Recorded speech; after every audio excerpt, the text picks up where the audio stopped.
धन्वन्तरि मन्त्र।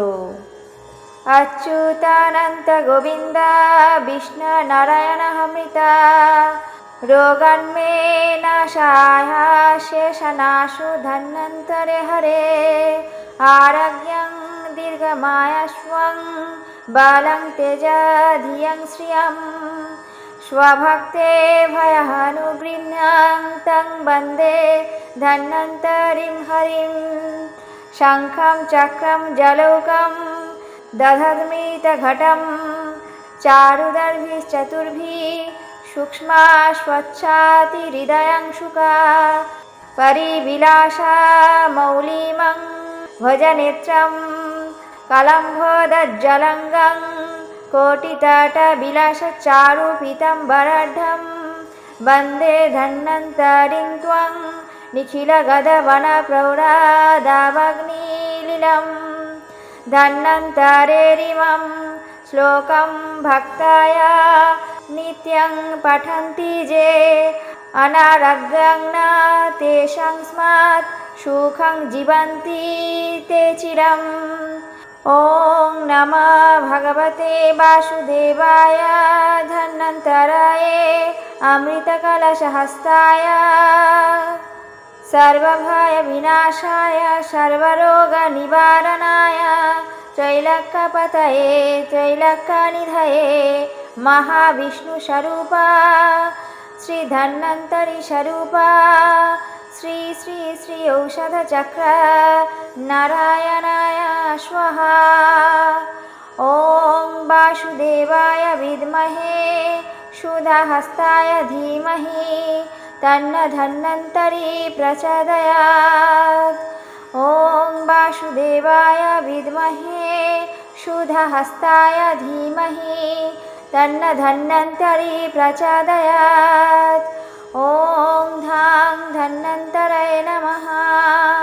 ॐ धां धन्वन्तराय नमः। ॐ धां धन्वन्तराय नमः।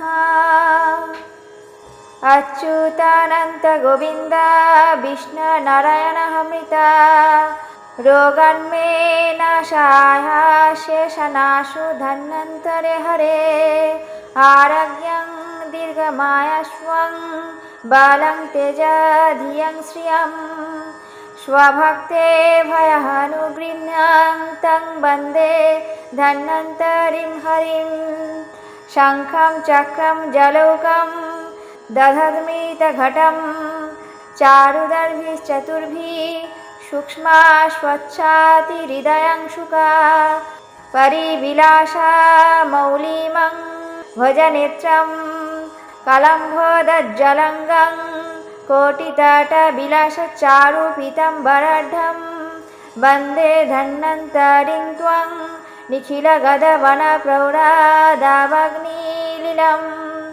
धन्वन्तरेरिमं श्लोकं भक्ताय नित्यं पठन्ति ये अनारोग्यं न तेषां स्मात् सुखं जीवन्ति ते चिरम्।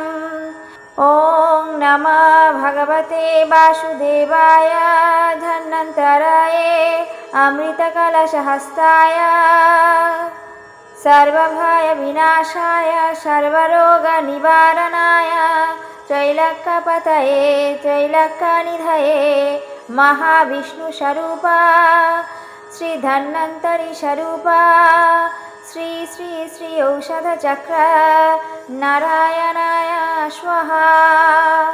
ॐ वासुदेवाय विद्महे सुधाहस्ताय धीमहि तन्न धन्वन्तरि प्रचोदयात्। ॐ वासुदेवाय विद्महे सुधाहस्ताय धीमहि तन्न धन्वन्तरि प्रचोदयात्। ॐ धां धन्वन्तराय नमः। ॐ धां धन्वन्तराय नमः। ॐ धां धन्वन्तराय नमः। अच्युतानन्त गोविन्द विष्णु नारायणमृता रोगन्मे नाशाय शेषनाशो धन्वन्तरे हरे आरोग्यं दीर्घमायाश्वं बालं तेजा धियं श्रियं स्वभक्ते भयहानुगृह्णं तं वन्दे धन्वन्तरिं हरिं शङ्खं चक्रं जलौकं दधद्मितघटं चारुदर्भिश्चतुर्भिः सूक्ष्मा स्वच्छातिहृदयांशुका परिविलासा मौलिमं भजनेत्रं कलम्भोदज्जलङ्गं कोटितटविलासचारुपीतं वन्दे धन्वन्तरिं त्वं निखिलगदवनप्रौढादावग्निलीलं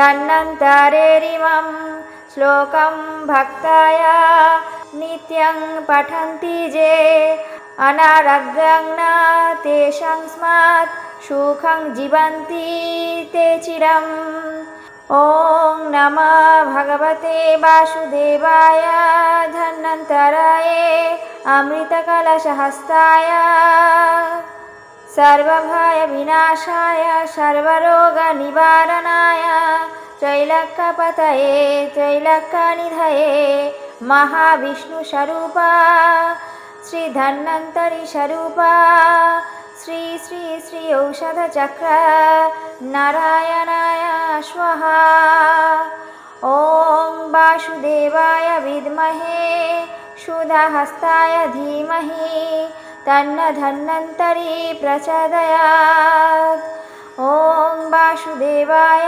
विद्महे शुद्धहस्ताय धीमहि तन्न धन्वन्तरी प्रचोदयात् ॐ धां धन्वन्तराय नमः ॐ धां धन्वन्तराय नमः ॐ धां धन्वन्तराय नमः।